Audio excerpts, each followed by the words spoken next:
Listening, fill in the blanks. Let's start. When the U.S. explorer and academic Hiram Bingham arrived in South America in 1911, he was ready for what was to be the greatest achievement of his life, the exploration of the remote hinterland to the west of Cusco, the old capital of the Inca Empire in the Andes Mountains of Peru. His goal was to locate the remains of a city called Vicos, the last capital of the Inca civilization. Cusco lies on a high plateau at an elevation of more than 3,000 meters, and Bingham's plan was to descend from this plateau along the valley of the Urubamba River, which takes a circuitous route down to the Amazon, and passes through an area of dramatic canyons and mountain ranges.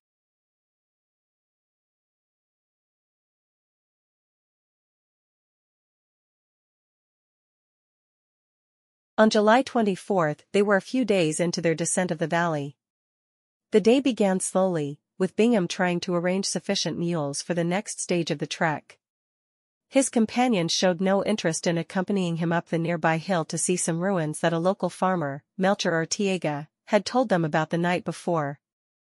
The morning was dull and damp, and Bingham also seems to have been less than keen on the prospect of climbing the hill. In his book Lost City of the Incas, he relates that he made the ascent without having the least expectation that he would find anything at the top.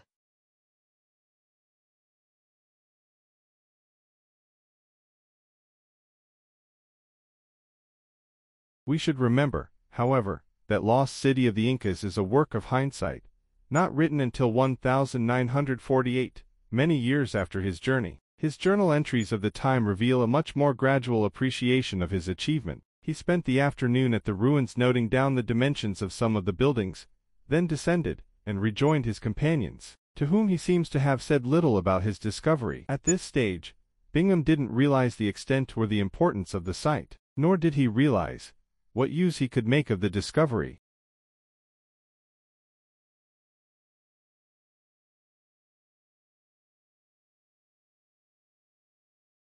The Egyptian people showed reverence towards natural objects such as the lotus flower, the scarab beetle, the falcon, the lion, the sun and the river Nile.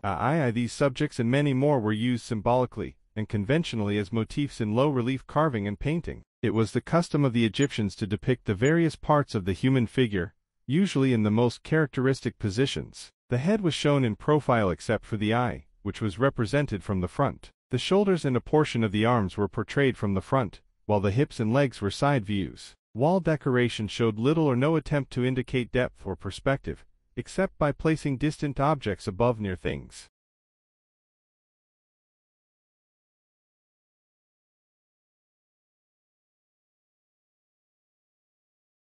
Native American resistance to the Europeans was ineffective. Indigenous peoples suffered from white brutality, alcoholism, the killing and driving off of game, and the expropriation of farmland. But all these together are insufficient to explain the degree of their defeat. The crucial factor was not people, plants, or animals, but germs. Smallpox was the worst and the most spectacular of the infectious diseases mowing down the Native Americans. The first recorded pandemic of that disease in British North America detonated among the Algonquin of Massachusetts in the early 1630s.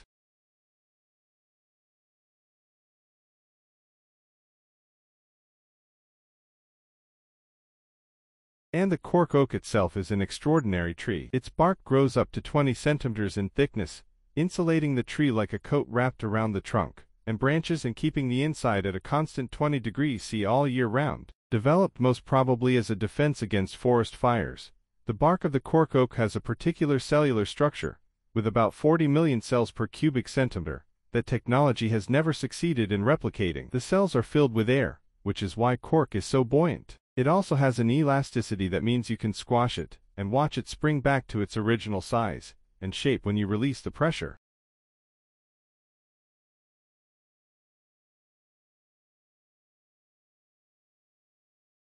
All this had nothing to do with superiority or inferiority of biosystems, in any absolute sense. It has to do with environmental contrasts. Amerindians were accustomed to living in one particular kind of environment, Europeans and Africans in another. When the Old World peoples came to America, they brought with them all their plants, animals, and germs, creating a kind of environment to which they were already adapted, and so they increased in number. Amerindians had not adapted to European germs, and so initially their numbers plunged. That decline has reversed in our time as Amerindian populations have adapted to the Old World's environmental influence.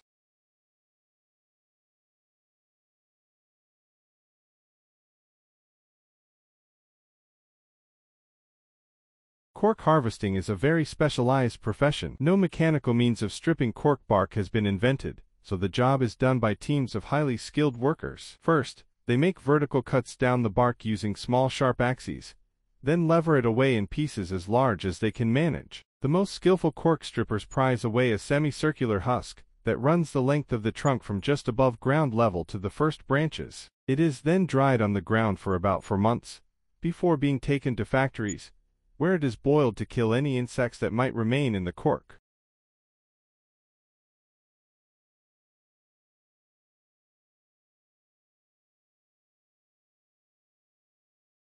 Selling pharmaceuticals is a daily exercise in ethical judgment.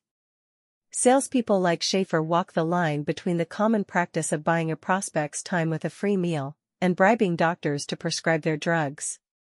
They work in an industry highly criticized for its sales and marketing practices, but find themselves in the middle of the age-old chicken or egg question. Businesses won't use strategies that don't work, so are doctors to blame for the escalating extravagance of pharmaceutical marketing? Or is it the industry's responsibility to decide the boundaries?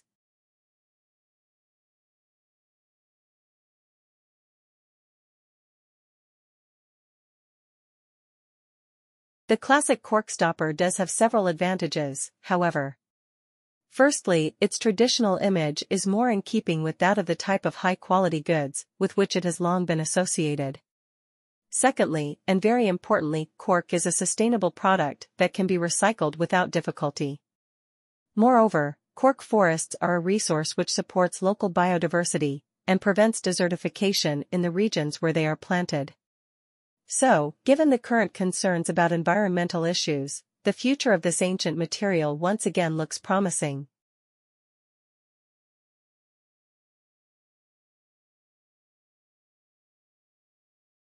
Like, share, subscribe the channel and press the bell icon for further updates.